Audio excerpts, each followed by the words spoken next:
Greetings viewers and welcome to episode 2 of building your own ecosystem, a freshwater ecosystem under a budget. And what have we here? What's that?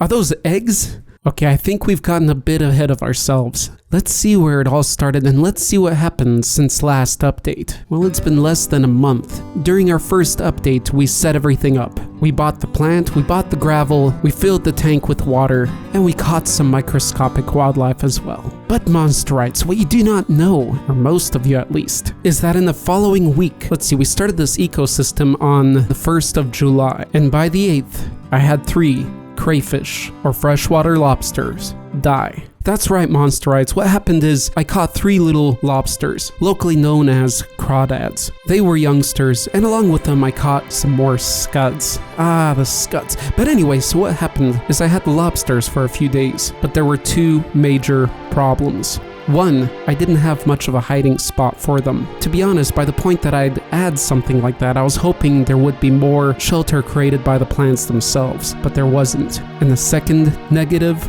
I fed them.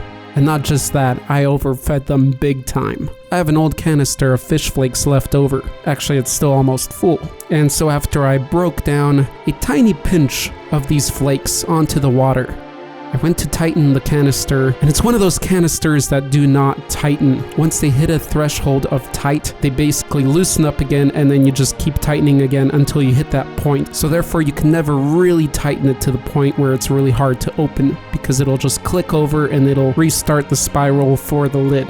When I explain what happened next, we'll better explain what I'm talking about. So I went to tighten the canister. I was holding it over the tank, and as I am with food containers, I like to tighten hard. And I went to tighten it harder and harder, and there it went, going loose on me, spilling a bunch of the fish food flakes all over the water. A lot of them. And I mean a lot. And let it be known that up to this point, I hadn't cleaned the water, I only added water. I knew this wasn't going to end well, but I waited a day. I didn't have a choice. I had other obligations. So after one busy night, I come back home to find all 3 lobsters dead, and a few of the scuds as well, flakes all over the place. At this point I rushed. I rushed to clean out as many flakes as I could and pulled water from the bottom as well, cleaning the gravel. Tank was a mess. I couldn't imagine what the pH level was, as I was still waiting for my test strips to arrive by mail. But that was it, precious Monsterites. The only main living organism was the bladder snail,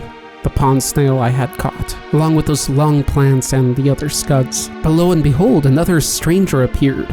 But stranger no more, it was another bladder snail, and it grew fast. And a few days later, after all the drama, the water was again clear and wonderful due to the plants naturally cleaning the environment. So all that brings us to this point now. And before I jump into what you're seeing there in the water, to my surprise, it wasn't long until I saw that smaller snail being ridden and smothered by the larger bladder snail. Was this breeding? It sure appeared so.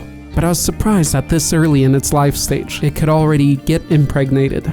Unless it was the other one getting impregnated, but I believe the male was the one that approached the female and inserted his tube into the shell of the female. Hopefully we'll see where this goes in the next episode. But until then, big updates here, guys.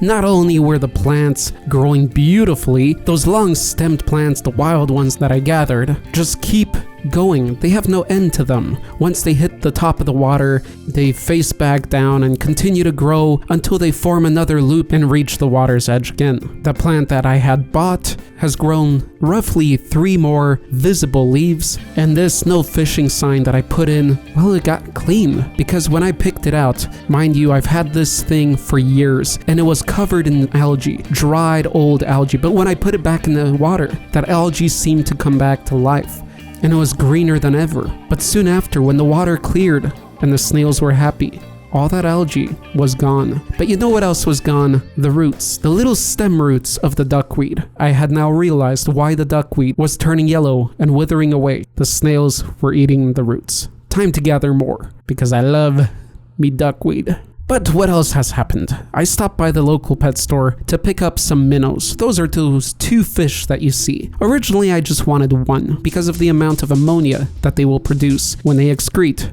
but I did get 2 just in case one died. And I wasn't really sure if they would survive because, again, I wasn't sure whether they are underwater gill breathers or if, like guppies, they will go up to get air. And I wasn't sure if there's enough oxygen being produced by the plants themselves in the water. So this was something I was going to risk. Well, Monsterites, it turned out all right. The fish survived the night, and for the next days, they were happy. And it was interesting because once I first put them in the water, I thought they would be in shock. Because usually when you introduce an animal into a new environment, you do it under relaxing, dark conditions to not stress the animal. But as soon as I dropped these guys in, they started looking for food. They started sucking in the little scuds and spitting them back out because they were just too big, and just looking for as much food as possible and not daring to venture too much into the other area. Now what is going on there? No, guys, they're not eggs, they're seeds. You see, I bought these seeds, these freshwater, underwater plant seeds that you will see what they look like, hopefully. And with my ignorance, I just dropped them in. I dropped half on the left side of the tank and half on the other, of 2 different types of plants. And to my silliness, I thought that they would actually sprout. The odd thing is, when I dropped those seeds in, they all got caught, or many of them got caught in this mucus-like substance in the water. I'm still not sure what that is. I guess we will find out soon, hopefully. Some assumptions may be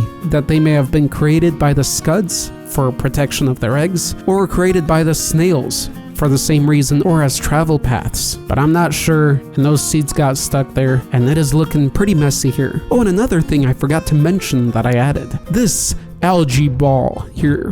Why?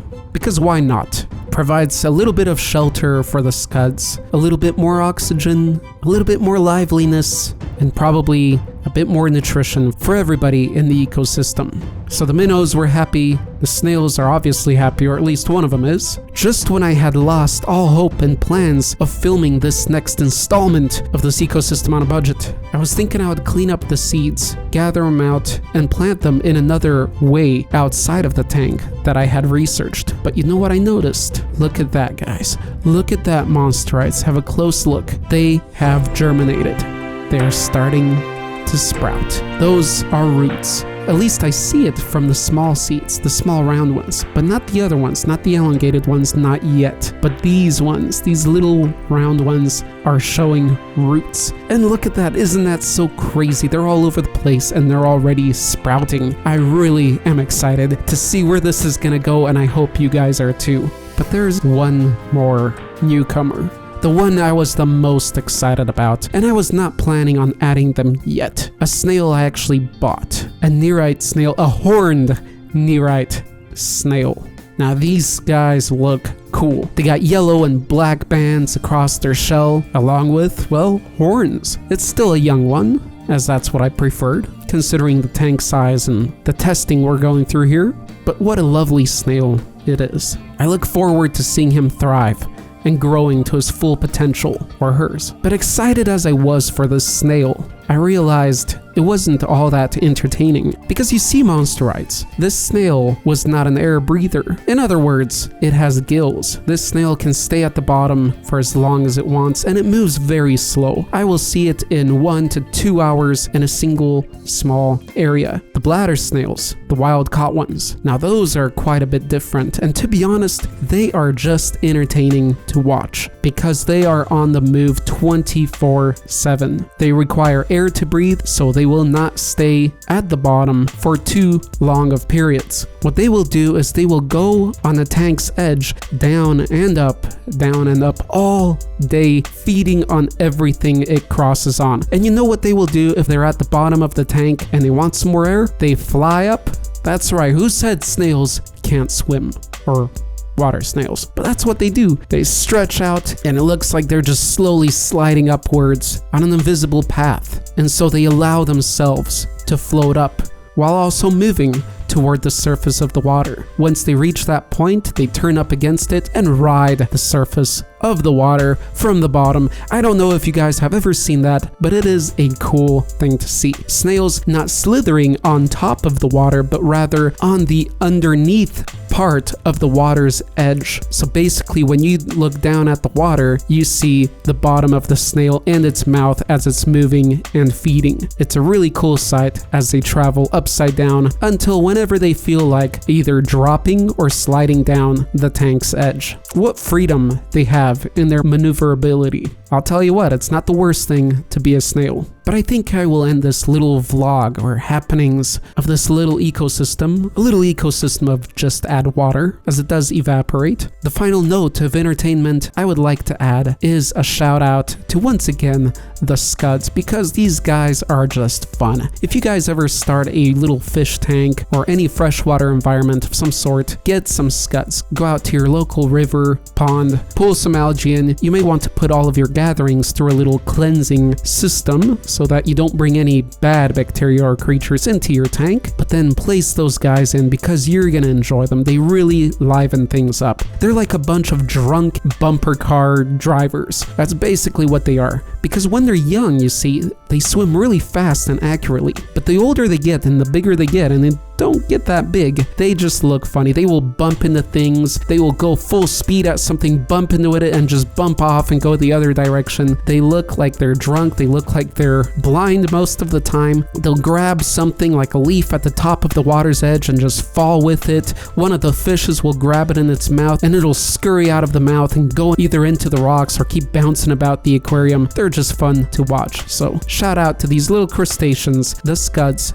that are actually beneficial to the environment. They will feed larger fish. They help clean up the excrement from the fish, provide a little bit of carbon dioxide for the plants, and help keep it a nice and tidy, happy place. But anyway, if you guys are excited as I am, I look forward to having you guys join me in, say a month? A little less than a month, in the next update on this ecosystem on a budget, just add water, number 3. Until next time, guys, stay passionate, and most of all, stay monstrous.